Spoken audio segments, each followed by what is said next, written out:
বিশ্বাস করেন মুসলমান, বর্তমানে বাংলাদেশে, এই স্বাধীন বাংলাদেশে যদি এই উমরের মতন যদি একজন উমরের দাঁড়ানো হয়, এদেশে দর্শন থাকবে না, এদেশে সিনেমা হল থাকবে না।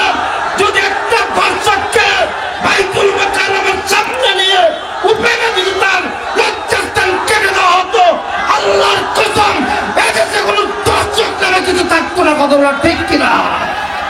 আমরা চাই উমরের শাসন, আমরা চাই খেলাফতের শাসন। এই পচা রাজনীতি চাই না, যেই রাজনীতি এই দেশকে কলঙ্কিত করবে, আমার মা বোনের ইজ্জতের উপর আঘাত দিয়ে কথা বলবে, এই ধরনের রাজনীতি আমরা চাই না। কথা বলা ঠিক কিনা? আল্লাহ নবী বলতেছে বস্তার মুখটা খুলে দাও, কিছুতেই যুবক বস্তার মুখ খুলতে রাজি না। মজার কাহিনী আছে, শুনেন। এখন আল্লাহ নবী সাল্লাল্লাহু আলাইহি ওয়াসাল্লাম দেখতেছে তাকিয়ে, বস্তার মুখ খুলতেছে না, কিন্তু যুবকটার নিচ দিয়ে টপ টপ টপ টপ করে পানি পড়তেছে। রাসূল সাল্লাল্লাহু আলাইহি ওয়াসাল্লাম উপরে তাকালেন, নিচে তাকালেন, ডানে তাকালেন, বামে তাকালেন, বৃষ্টিও নাই, কোথা থেকে যে পানি পড়বে এরকম কোন সিস্টেমও নাই। তাহলে পানি পড়তেছে কোথা থেকে? রাসূল সাল্লাল্লাহু আলাইহি ওয়াসাল্লাম বুঝে গেছে যুবকটা প্রসাব করে দিয়েছে, প্রসাব করে দিয়েছে। কিন্তু কেন? এই কেন প্রসাব করলো? কারণ আছে না নাই? হ্যাঁ, অবশ্যই কারণ আছে।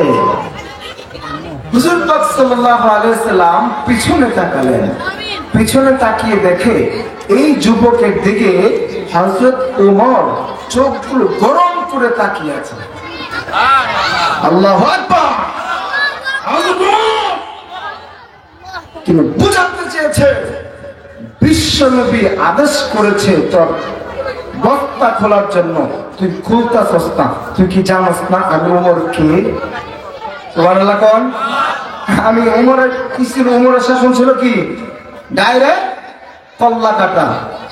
বিশ্বাস করেন মুসলমান, বর্তমানে বাংলাদেশে, এই স্বাধীন বাংলাদেশে যদি এই উমরের মতন যদি একজন উমরের দাঁড়ানো হয়, এদেশে দর্শন থাকবে না, এদেশে সিনেমা হল থাকবে না।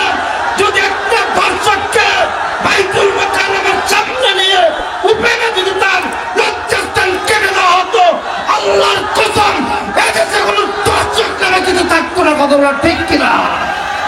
আমরা চাই উমরের শাসন, আমরা চাই খেলাফতের শাসন।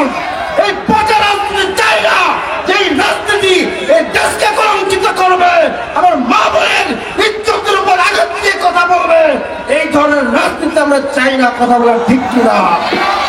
আমার ভাইরা, যখন এই দেশে আওয়ামী লীগ ক্ষমতায় ছিল, যখন সরকার গঠন ছিল, বারবার দেখেছি বিভিন্ন মাহফিলের মধ্যে বাধা প্রদান করা হয়েছে।